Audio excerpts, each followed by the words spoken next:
মায়া কি পাবে তার হারানো স্বামীর খোঁজ? হৃদ মায়ের প্রেমগাথা লিখেছেন রিক্তা ইসলাম মায়া। পর্ব ২৪। সকাল ৬টা ৩৩। সাদাসিধা কলেজ ড্রেসে সকাল সকাল রাস্তার মোড়ে দাঁড়িয়ে মায়া। বসন্তের হালকা উষ্ণ কুয়াশার আবির্ভাব কাটিয়ে পূর্ব আকাশে সূর্যের লাল ছটায় আলোয় আলোকিত পরিবেশ। চট্টগ্রাম মুরাদপুর আবাসিক এলাকা হওয়ায় সকালের পরিবেশটা বেশ শান্ত থাকে এখানকার। কোনোরূপ যান্ত্রিক বা মানুষের কোলাহল তেমন থাকে না সাত সকালে। ব্যস্ততা দেখা যায় একটু বেলা গড়ালে। যান্ত্রিক পথযাত্রীদের সঙ্গে সঙ্গে ছাত্রছাত্রীদের যাতায়াত দেখা যায় ৮টার মধ্যে। মায়া বাসা থেকে বের হয়েছিল আরও ভোরে, বলতে গেলে ৬টার দিকে। বাসা থেকে এই পুরো রাস্তা হেঁটে আসতে মায়ার ১৫ মিনিট লাগলো। বাকি ১৭ মিনিট ধরে সে রাস্তার মোড়ে দাঁড়িয়ে আছে। মায়া হাতের ফাইলটা চেপে আশেপাশে তাকালো স্বচ্ছ চোখে। রাস্তার দুপাশে দোকানপাটগুলো অনেক আগেই খুলে বসে আছে দোকানদাররা। সকালের বেচাকেনা চলছে সেখানে। রাস্তায় যান্ত্রিক গাড়ির চলাচলও ভালোই দেখা যাচ্ছে।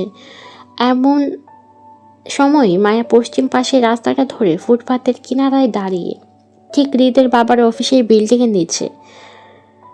কাল মায়া এই অফিসটাই হৃদের সঙ্গে দেখা করেছিল, আর আজ সেখানটায় দাঁড়িয়ে আছে মায়া। গোটা ১৭ মিনিট পার হয়ে ১৮ মিনিটে ঠেকলো ওর অপেক্ষার প্রহর। হৃদ কাল মায়াকে সকাল সকাল আসতে বলেছিল, কিন্তু কখন বলেছিল সেই সময়টা দেয়নি। সেই জন্য মায়া সারা রাত ছটফটে রাতের ঘুম হারাম করে কাক ডাকা ভরে উঠেই কলেজের জন্য একেবারে রেডি হয়ে চলে এসেছে এখানে। হৃদের সঙ্গে কথাবার্তা শেষ করে আবার সোজা কলেজে চলে যাবে এমনটা মনস্থির করা। আজ মায়া শেষ পরীক্ষা।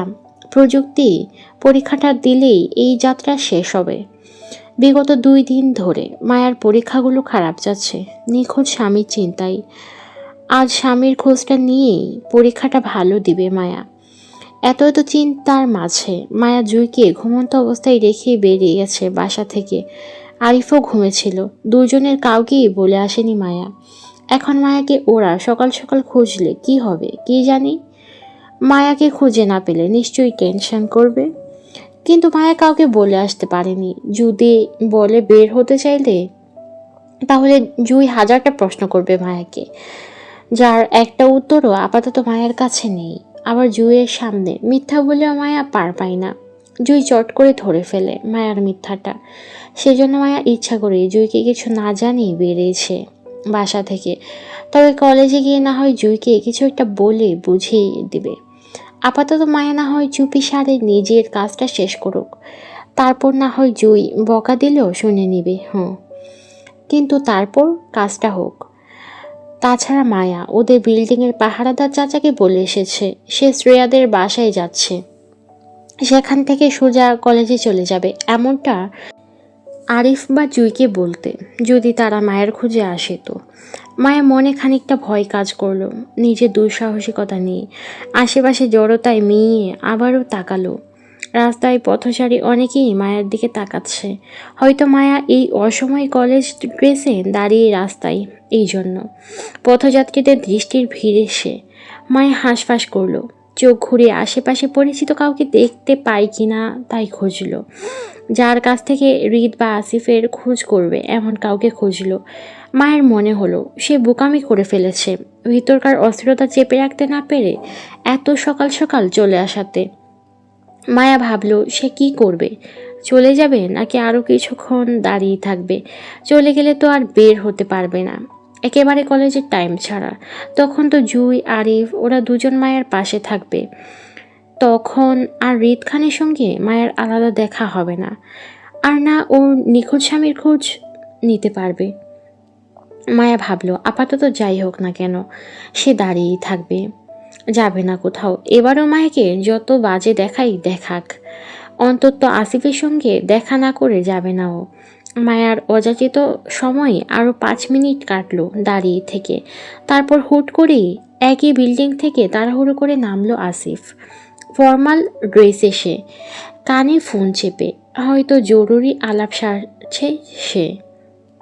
তবে সিঁড়ি গোড়ায় আসতেই পাহারাদার একজন লোক বিল্ডিংয়ের গেটের দিকে টেনে ধরতেই আসিফকে বের হতে দেখলো মায়া।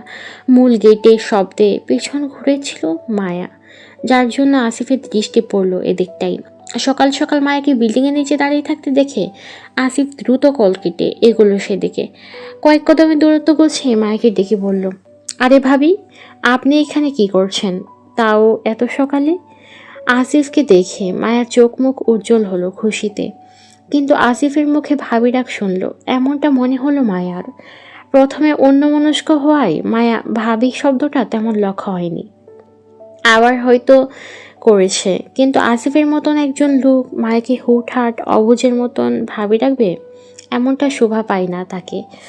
আসিফ লোকটা ভালো, তাই মায়ার মনে হলো সে অযাচিত ভুল ডাক শুনেছে হয়তো, কিন্তু তারপরও মায়ার নিজের মনে সংশয় কাটাতে আসিফের করা প্রশ্নটার উত্তরে হেসে শোধালো, আপনাদের কাছে এসেছিলাম ভাইয়া।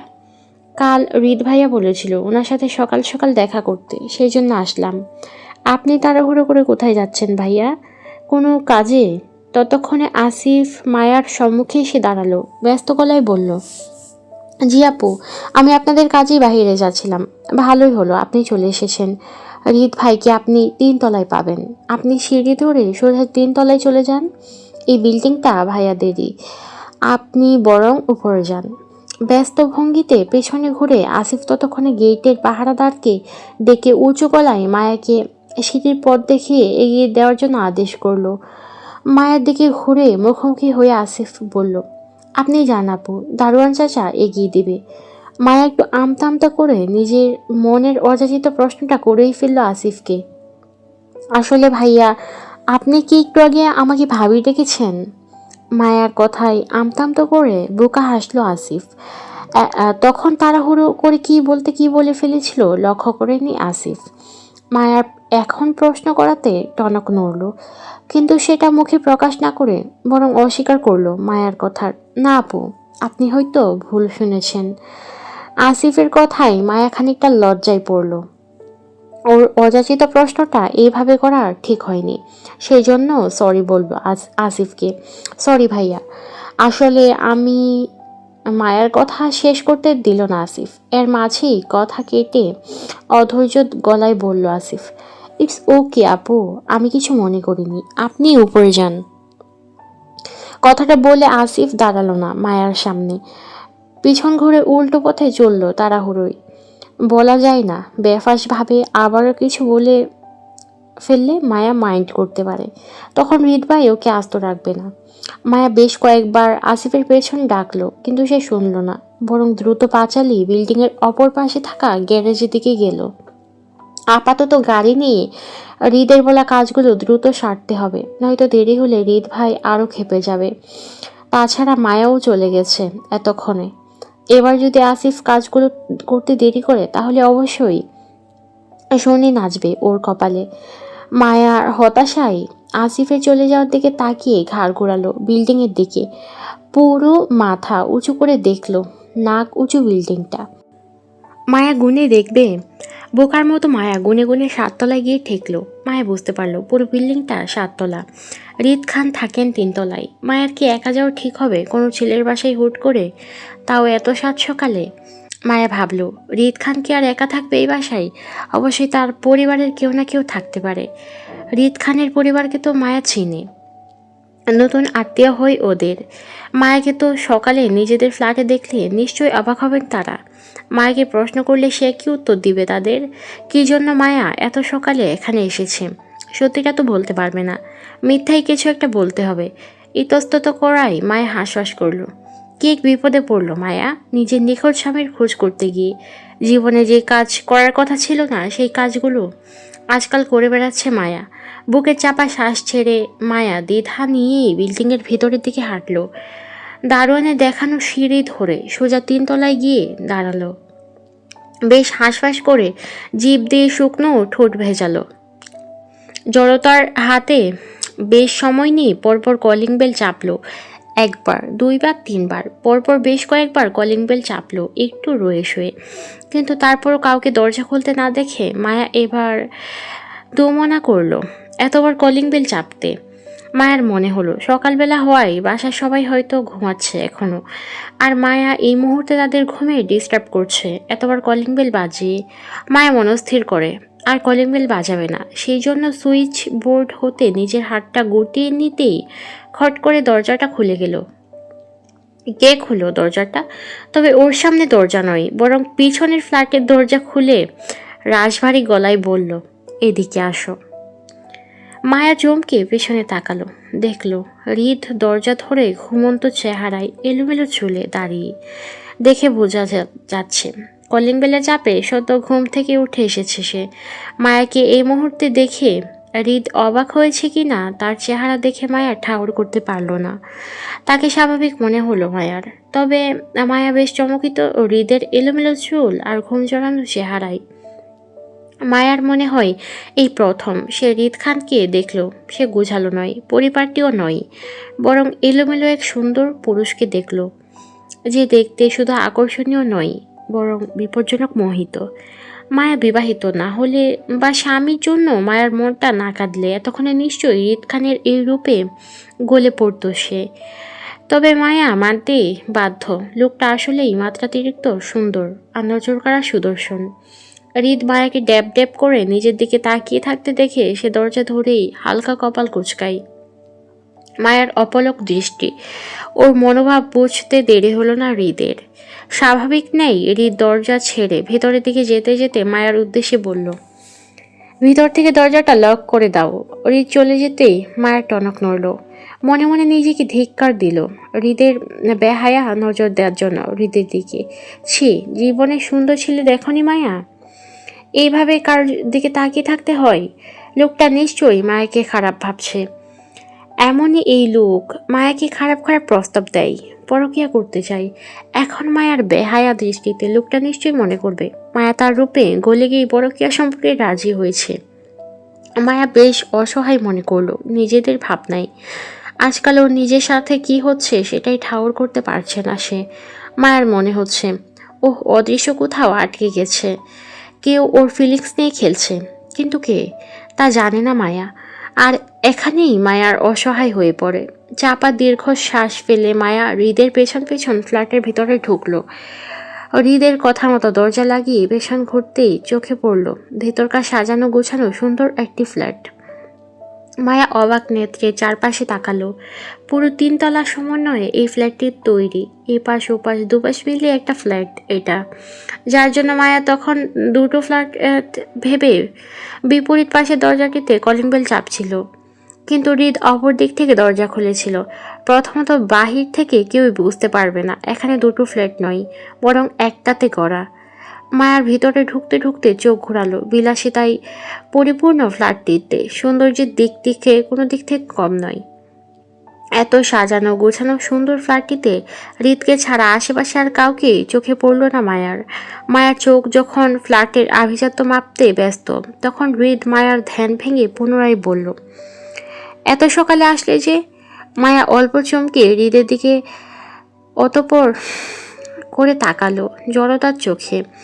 জামাই খুঁজে দিশেহারা হয়ে থাকতে না পেরে সকাল সকাল আপনার কাছে চলে এসেছি তার তথ্য নিতে, এটা বলবে মায়া? এটা বললে নিশ্চয়ই হৃদ খান মায়াকে পাগল ছাগল মহিলা ভাববে, আবার জামাই পাগলও বলতে পারে ওকে। তখন বিষয়টা ভালো দেখাবে না বলে মায়া মিথ্যা বলে মিনমিন সরে বলে, কাল আপনি আমায় সকালে আসতে বলেছিলেন, কিন্তু কয়টায় আসবো সেটা বলেননি, সেই জন্য আন্দাজে এখন চলে আসলাম। আসলে একটু পর আমার তাড়া আছে তো তাই। 8টায় আমার পরীক্ষা আছে, সেই জন্য এখন না আসলে আর সময় পেতাম না, দৃঢ় কণ্ঠে বলল। কিন্তু আমার জানা মতে তোমার পরীক্ষার খাতা দেয় 9টা 45-এ আর শুরু হবে 10টায়, রাইট? মিথ্যা বলে ধরা পড়ে যাওয়ায় মায়া এবারও মিনমিন করলো। তারপর নিজের হয়ে গাইগুই করে ফের মিথ্যা বলে বলল, আমার 8টায় কলেজে একটা কাজ আছে, দ্রুত যেতে হবে বলেই এত সকালে আসলাম। হৃদ নিজের এলোমেলো চুলে 2 হাতে ব্রাশ করে পেছনে ঠেলে দিতে দিতে চোখ উঁচে তাকালো দেয়াল ঘড়ির দিকে। 6টা 42 বাজে। হৃদের দৃষ্টি অনুসরণ করে মায়াও তাকালো সেদিকে। হৃদ জানে মায়া মিথ্যা বলছে। স্বামীর খোঁজে যে সকাল সকাল তার কাছে চলে এসেছে সেটাও বুঝলো, তবে সে ধরা দিল না। এই মুহূর্তে ধরা দিলেই সমস্যা। এই মহিলা তখন হৃদের সুন্দর একটা মুহূর্তে দারুণ একটা প্ল্যানিংটা নষ্ট করে দিবে। হৃদ ঘড়ির দিকে দৃষ্টি সরিয়ে ফের মায়ার দিকে তাকাতেই চোখাচোখি হলো দুজনের। মায়াও তখন সবে দেয়াল থেকে দৃষ্টি সরিয়ে হৃদের দিকে তাকিয়েছিল। দুজনের দৃষ্টি মিলাতে মায়া ইতস্তততাই নত মস্তিষ্কের হলো। জড়তার গলায় বলল, বাসায় আর কেউ নেই? আপাতত নেই। মায়া চমকে হৃদের দিকে তাকালো।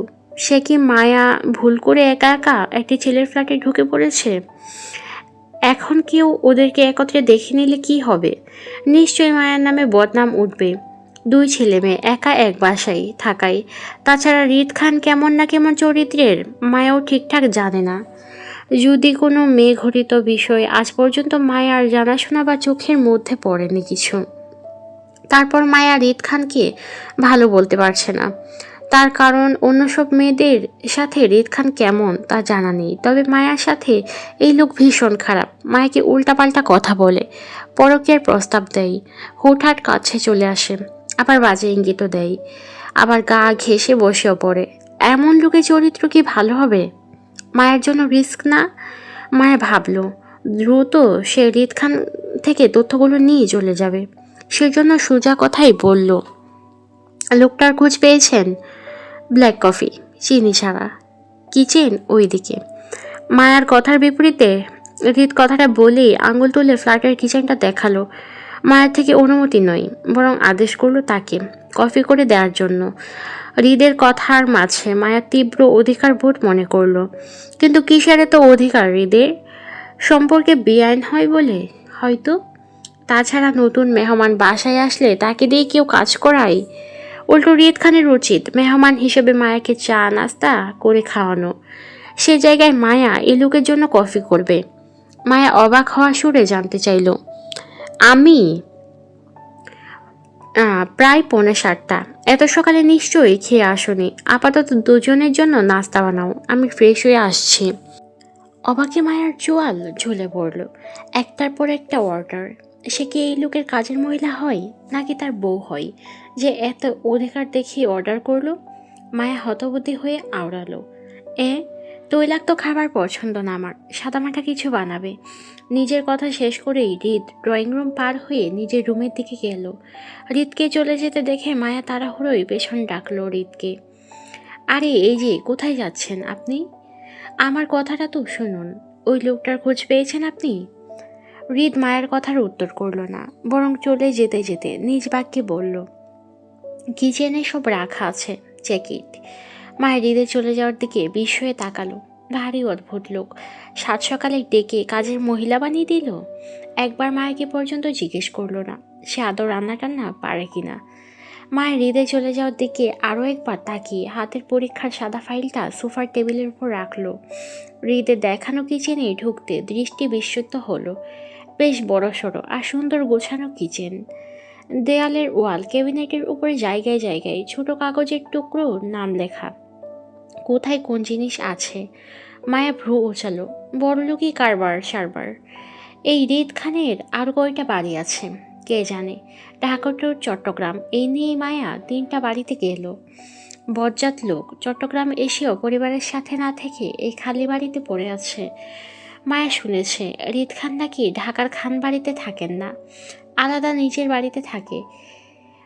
এই লোক এমনকি দুঃখ থাকতে পারে যে পরিবারের সাথে না থেকে আলাদা বাড়িতে থাকে। হিংসুটে লোক। আসলে বেশি মানুষ পছন্দ করে না বলেই এমনি সমাজ ছাড়া ছন্নছাড়া হয়ে আলাদা থাকেন। এই লোক বিয়ে করলেও হয়তো এমন মেয়ে দেখে বিয়ে করবে যার মাথার তাজ ছিঁড়া হবে। সহজ ভাষায় উল্টো বুঝবে। আল্লাহ জানেন কোন মেয়ের কপাল ফাটবে এই হৃদ খানের জন্য। যেই ঘাটতেরা মানুষ তিনি, ঘাটতেরা হবেন স্বামী হিসেবেও।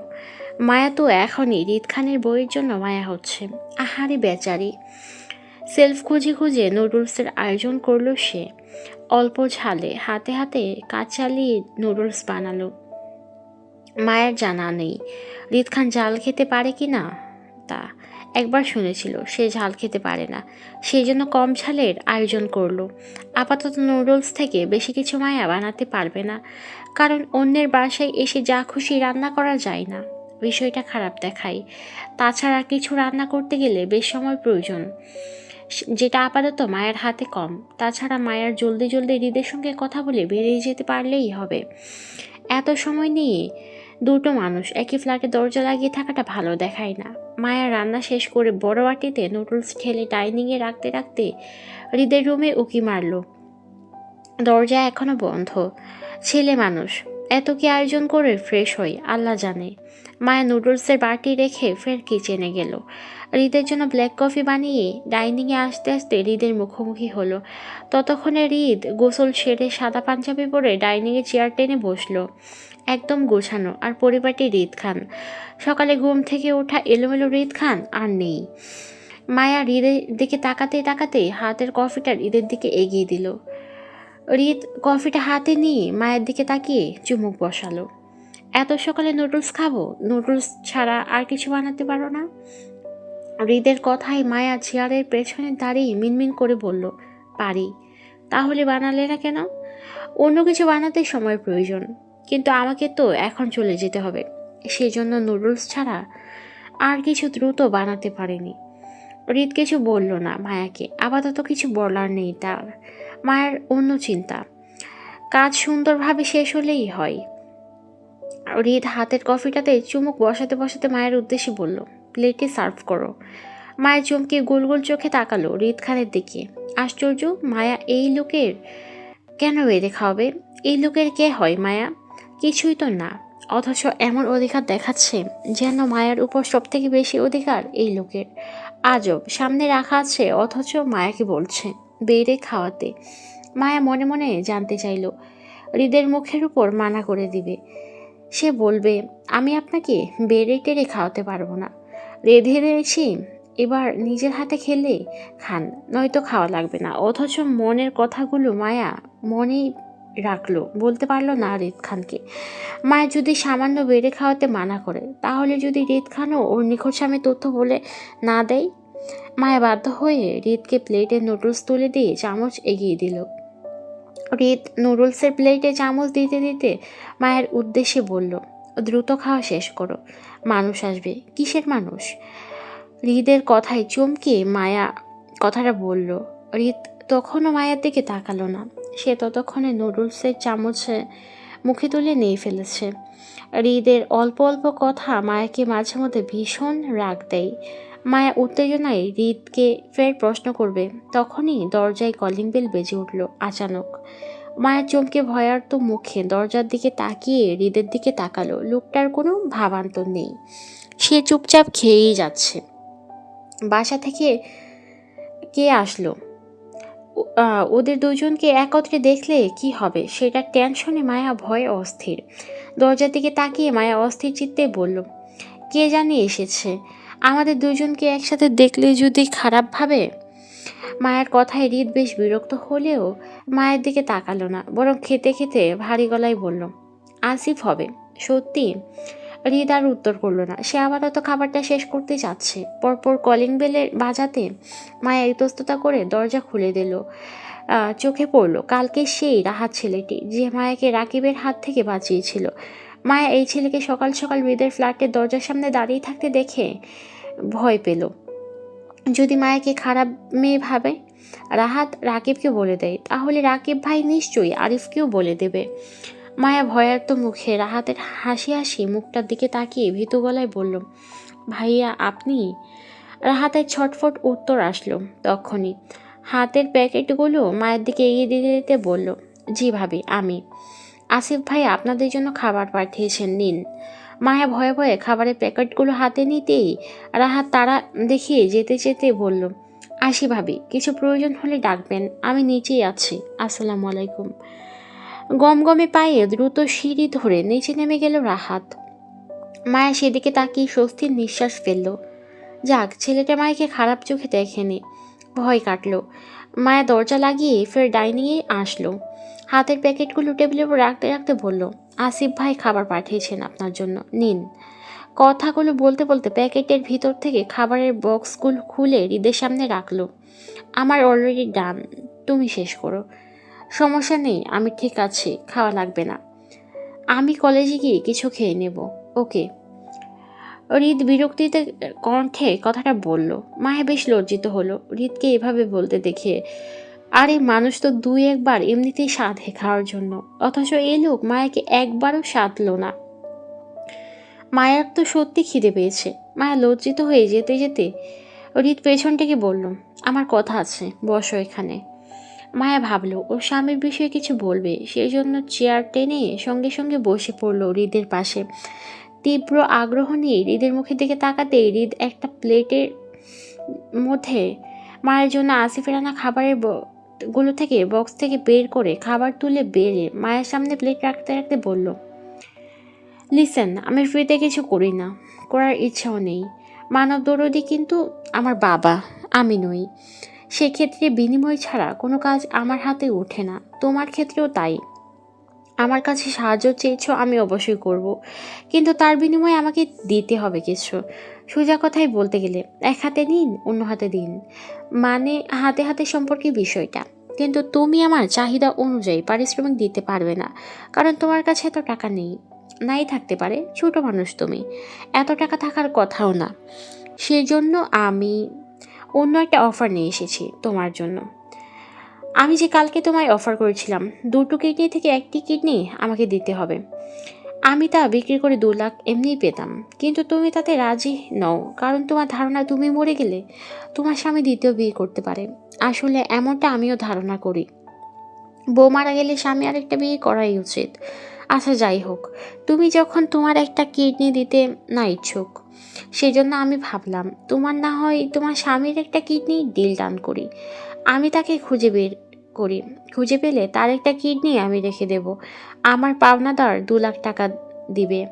এতে তুমিও মরবে না, তোমার সংসারে দ্বিতীয় নারীও আসবে না, আমাদের পরকীয়ার সংসারটাও থাকলো। তবে ভয় নেই, একটা কিডনি দিয়েও কিন্তু মানুষ বাঁচছে অনেক বছর, মরে না। হৃদের মুখে আবারও পরকীয়ার প্রস্তাবটা পেয়ে মায়া নাক মুখ কুঁচকালো। দুনিয়াতে এত সম্পর্ক থাকতে মায়া কেন এমন বাজে একটা প্রস্তাব গ্রহণ করবে, এটা বুঝতে পারে না। তারপর মায়া এখন গলা উঁচিয়ে হৃদের সাথে তর্ক করতে চাইল না, যেহেতু হৃদ এখন মায়াকে ডেকে নিশ্চয়ই কিছু বলবে। তাছাড়া কিডনি মায়ার যাক বা ও স্বামীর, একই তো কথা, লোকটাকে খুঁজে পেলেই তো হলো। মায়ের হৃদের কথায় ঘাড় বেঁকে সম্মতি দিল। মায়ের সম্মতি দিতে দেখে হৃদ একটা ভ্রু উচালো। নারী আসলে সব পারে, স্বামীর কিডনি তার অগোচরে পর্যন্ত বিক্রি করে দিতে পারে, তারপরেও নিজের সংসারে পরনারী চায় না। হৃদ মায়াকে তীক্ষ্ণ নজরে দেখতেই থাকলো। হৃদ হাতে টিস্যু তুলে নিল, মায়ের উদ্দেশ্যে একই ভঙ্গিতে বলল, আপনি ঘাড় বাঁকালে তো হবে না, ডিল ইজ ডিল। প্রসঙ্গটা আমার 2 লাখ টাকার, বুঝলেন? টাকার লেনদেন নিয়ে আমি কাউকে বিশ্বাস করি না। সেই জন্য একটু পর আসিফ উকিল নিয়ে আসবে, কিছু কাগজপত্র আপনাকে দিবে, সেগুলো সুন্দর করে সাইন করে দিবেন। কাগজগুলো হলো আমাদের মধ্যকার ডিল হয়েছে সেটার প্রমাণপত্র, বুঝলেন? কাজ হওয়ার পরে আপনি যেন অস্বীকার করতে না পারেন, সেই জন্য কাগজ কলমে সাক্ষী আর কি। আরেকটা কথা, উকিলের সাথে মনে হয় একজন কাজীও আসবেন। হৃদের কথার মাঝে অস্থির গলায় ফোড়ন কাটল মায়া। সে কি, কাজী কেন? আগে আমাকে বলতে দেন, তারপর আপনি নিজ মুখে খুলবেন।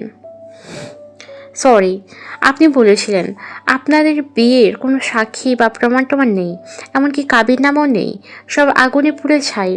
আসলে আগুনে পুড়ে ছাই হলে কিন্তু বিয়েটা হয়েছিল সেটার প্রমাণ থাকে না, সেটা কিন্তু আপনি নিজের মনে অস্বীকার করতে পারবেন না। যদিও মুখে অস্বীকার করেন তাহলে সেটা কিন্তু মহাপাপ হবে, সমাজ যদি সত্যি মিথ্যা যাচাই করে করবে। কিন্তু এক স্বামী রেখে অন্য স্বামীর ঘর করা কিন্তু ইসলামের নিষেধ, মহাপাপ বলে গণ্য। সেই জন্য আমি আপনাকে মহাপাপ থেকে বাঁচাতে চাই, বুঝলেন? শত হোক আপনি আমার সম্পর্কে আত্মীয় হন, তারপর আপনি একজন ছোট মানুষ। সেই জন্য ভাবলাম আপাতত আমি না হয় আপনার গার্ডিয়ান হয়ে কিছু দায়িত্ব কাঁধে তুলে নিলাম। কি বলেন? আমার দায়িত্ব নেওয়াতে আপনার সমস্যা আছে? আপনার ভালোর জন্য বলছিলাম। হৃদের কথায় মায়া অসম্মতি জানায়, যার অর্থ ওর কোনো সমস্যা নেই। হৃদ আপাতত ওর হয়ে দায়িত্ব কাঁধে তুলে নিলে হৃদের কূটনৈতিক বুদ্ধি জোর দেখা গেল তখনই। মায়াকে ফের নিজের কথা জালে ফাঁসাতে ফাঁসাতে বলল, তো কাজের ব্যাপারে যেটা বলছিলাম, আসিফকে পাঠানো হয়েছে উকিল আর কাজী সাহেবকে আনতে। উকিল আমার জন্য আর কাজী সাহেব আপনার জন্য ডাকা হচ্ছে। উকিলের বিষয়টা হয়তো এতক্ষণে আপনি বুঝে গেছেন। আর আমার মধ্যকার ডিলের জন্য কাগজপত্র নিয়ে আসবে। আর কাজী সাহেবকে আপনার জন্য ডাকা হয়েছে কারণ একটু পর আপনার বিয়ে হবে, সেটা রেকর্ড করা হবে। তবে বিয়েটা কিন্তু সত্যি না, মিথ্যা মিথ্যা একটা বিয়ের কাহিনী করতে হবে আর কি। বিয়ে? বিয়ে কেন? শুনেছি আপনার স্বামী নাকি অনেক ধূর্ত, ক্রিমিনাল টাইপের, খারাপ প্রকৃতির লোক, খালি নিজের স্বার্থ বুঝে। এমন ব্যক্তির কাছে আপনাদের বিয়ের মিথ্যা প্রমাণ জোগাড় করা কিন্তু কোনো ব্যাপার না। চাইলেই টাকা দিয়ে হাজারটা মিথ্যা প্রমাণ জোগাড় করতে পারবে। তবে আমার মনে হয় না সে এমন কিছু করবে। আমার মনে হয় সে আপনাদের বিয়েটা সমাজের সামনে অস্বীকার করে আপনাকে সারা জীবন ডিভোর্স না দিয়ে ঝুলিয়ে রাখবে। তখন আপনি কিন্তু স্বামীকে ডিভোর্স না দিয়ে দ্বিতীয় বিয়ে করতে পারবেন না। আমাদের ধর্মে কিন্তু সেটা নেই। যদি সে আপনাকে মেনে নেয় তাহলে তো সমস্যা নেই, আমাদের এই রেকর্ডের বিয়েটা দরকার হবে না তখন। কিন্তু যদি অস্বীকার করে তাহলে অন্তত আজকের বিয়ের রেকর্ডটা কোর্টে শুনিয়ে আপনার পরিবার ডিভোর্সের জন্য অ্যাপ্লাই করতে পারবে। তখন আপনার স্বামী কিছু করার থাকবে না। কাজে যখন বিয়ে পড়াবে তখন সম্পূর্ণটা রেকর্ড করা হবে, কিন্তু বর ছাড়া। একা একা কবুল বললে হবে? রেকর্ডে তো ছেলে মেয়ে দুজনকে থাকতে হবে। আমি একা একা কবুল বললে ধরা পড়ে যাব না? ভারী চিন্তার বিষয় তো। এই বিষয়টা আমার মাথায় আসেনি। আপনি একা কবুল বললে তো হবে না, তাই না? যেহেতু প্রমাণের জন্য মিথ্যা বিয়েটা হচ্ছে, সেহেতু ছেলে মেয়ে দুজনের গলার আওয়াজ প্রয়োজন পড়বে। কিন্তু এই মুহূর্তে ছেলে পাবো কোথায়? হৃদ ভাবুক হওয়ার ভান ধরে বলল। মায়া খানিকটা ভেবে বলল, আসিফ ভাইয়াকে না হয় বলুন আমার সাথে মিথ্যা মিথ্যা কবুল বলতে। মায়ার কথায় হৃদ খানিকটা নড়ে চড়ে বসলো। তার সাজানো গোছানো সুন্দর প্ল্যানিংটাতে কিভাবে জল ঢেলে দিতে চাইছে এই মহিলা। হৃদ অসন্তুষ্ট গলায় বলল, আরে না, আসিফকে দিয়ে হবে না। আসিফ থাক। আচ্ছা, আমাকে দিয়ে হবে না আপনার এই উপকারটা, বরং আমি করি। দায়িত্ব যেহেতু নিয়েছে, এতটুকু উপকার তো করাই যায়। আচ্ছা, লোকটার তথ্য তো আমি জানি না তেমন। এখন বিয়েতে যদি ওনার পরিচয় দরকার পড়ে তাহলে দিব। কি দিব? আপাতত আমার পরিচয় দিয়ে আপনার মিথ্যা বিয়েটা কমপ্লিট হবে। তারপর আপনার স্বামীর পরিচয় পেলে নতুন করে ভয়েস এডিটিং করে আমার নাম কেটে না হয় আপনার স্বামীর নাম ঠিকানা বসাবো। মায়া ঘাড় বাঁকা করে সম্মতি দিল। এই মুহূর্তে হৃদকে মায়ের খারাপ মনে হচ্ছে না, বরং ভালোই মনে হচ্ছে। লোকটা মায়ার কত বড় উপকার করতে চাইছে। মায়া বেশ ফুরফুরে মেজাজে নাস্তাটা শেষ করতেই আসিফ কাজী আর উকিল নিয়ে হাজির হলো। পেছন পেছন রাহাতের সঙ্গে রাফিন, সুহান নামক আরও দুটি ছেলে আসলো হৃদ ভাইয়ের বিয়েতে উপস্থিত থাকবে বলে। আবার দেখা যায় তাদের দুজনকে মায়ার পক্ষে সাক্ষী হতে। মায়া হৃদের কূটনৈতিক বুদ্ধির খতিয়ান বুঝতে পারল না, বরং হৃদ মায়াকে ভুলভাল বুঝে সোফায় গিয়ে বসলো দুজন, তাও দূরত্ব নেই। উকিল সাহেব মায়ার দিকে তাকিয়ে বিয়ের রেজিস্ট্রি পেপার এগিয়ে দিতেই মায়া সুন্দর করে সাইন করে দিল। ও মনে করলো কাগজগুলো ওদের চুক্তিপত্রের। মায়ের মুখোমুখি কাজী সাহেব বসা। তিনি মায়ার রেজিস্ট্রি পেপার সাইন করার পরপরই হৃদ মায়ের কাবিনামা এগিয়ে দিল। মায়া তাতেও সাইন করলো, কিন্তু বরের জায়গাটা খালি দেখে হৃদের দিকে তাকালো এক পলক। সঙ্গে সঙ্গে চোখাচোখি হলো দুজনের। হৃদ পূর্ব থেকে মায়ের দিকে তাকিয়েছিল, মূলত মায়ের দিকে উপস্থিত সবাই তাকিয়ে। মায়া জড়তার জন্য সবার সামনে হৃদকে প্রশ্ন করতে পারল না যে কাবিননামায় বরের জায়গাটা কে সাইন করবে সেটা। মায়া কাবিননামায় সাইন করে কলমটা রাখলো। কাজী সাহেব হৃদের দিকে একই কাবিননামা এগিয়ে দিতে চাইলে হৃদ হাতের ইশারায় থামাতে বলল ওনাকে। হৃদ পরে সাইন করবে এমনটা হাতের ইশারায় বোঝাতে কাজী সাহেব আর কথা না বাড়িয়ে বিয়ে পড়ানো শুরু করেন। কাজী সাহেব হৃদের নাম, তার বাবার নাম নিয়ে বিয়েটা পড়ানো শুরু করলে আসিফ হৃদের ফোনের রেকর্ডিংটা অন করে টেবিলের সামনে রাখলো। পুরো বিয়েটা রেকর্ড করার মধ্য দিয়েই সম্পূর্ণ হলো। মায়া বুঝলই না কোনো মিথ্যা বিয়ে এটি নয়, বরং সত্যিকারের শক্তপোক্তভাবে আরও একবার বিয়ে হলো দুজনের। মায়া মনে করলো হৃদ ওকে উপকার করছে, বিশাল উপকার। কিন্তু মায়া খুনাখরে টের পেল না সেই উপকারী মানুষটা আবারও একবার ওর স্বামী হয়ে বসে আছে। দুজনের বিয়ে শেষ হতেই হৃদ আসিফকে দিয়ে মায়াকে কলেজ পাঠালো। তারপর সে কাবিননামা সাইন করে সবাইকে বিদায় জানালো। বিয়ের ডকুমেন্ট হিসেবে প্রত্যেকের কাগজ তার কাছে একটা করে কপি রাখলো। হৃদ তীক্ষ্ণ নজরে সেগুলো পরখ করতেই লাগলো, কফিতে চুমুক দিতে দিতে। তার হাতের এই কফিটা মায়াই বানিয়েছিল যাওয়ার আগে। সে বলেছিল মায়াকে চলে যাওয়ার আগে হৃদকে আরও একটা কফি করে দিতে। মায়া বিনা কথায় করেও দিয়েছিল। হৃদ সূক্ষ্ম নজরে বিয়ের রেজিস্ট্রি পেপারগুলোতে সাইন করলো এবং দেখলো বারবার। কাল মায়ার কথাগুলো হৃদকে ওইভাবে না বললে আজ হয়তো হৃদ কখনোই বিয়েটা করতো না। কাল মায়া হৃদের চোখে আঙুল দিয়ে বুঝিয়ে দিয়েছিল তার কাছে কোনো সাক্ষ্য প্রমাণ নেই দুজনের বিয়ের, আসলেই ছিল না। হৃদ কোনোভাবেই বিয়েটা হয়েছিল বলে এমনটা প্রমাণ করতে পারতো না। সেই জন্য তোড়জোড় করে আজকে বিয়েটা করে নিল। এখন হৃদের কাছে প্রমাণ আছে। হৃদ সূক্ষ্ম চোখে আরও একবার কাগজগুলোতে চোখ বুলালো। তার বোকা বউ বোকা হলেও মাঝে মধ্যে কাজের কথা বলে বেড়ায়। তাকে বিয়ের আইডিয়া দেওয়াটা জোশ ছিল। শেষ হলো হৃদপায়ের প্রেম গাথা উপন্যাসটির 24তম পর্ব। কেমন লাগলো অবশ্যই জানাবেন। আর আজকে গল্প বলতে অনেক কষ্ট করে বলতে হয়েছে, অনেকক্ষণ ধরে বলেছি, আমার একদম ব্যাক পেন হয়ে গেল গল্প বলতে বলতে। সো এত কষ্ট করে ভিডিও বানানোর জন্য হলেও প্লিজ একটা করে লাইক দিবেন এবং আমার পেজটা ফলো করে দিবেন, অথবা ইউটিউব থেকে দেখলে চ্যানেলটা সাবস্ক্রাইব করবেন। ধন্যবাদ।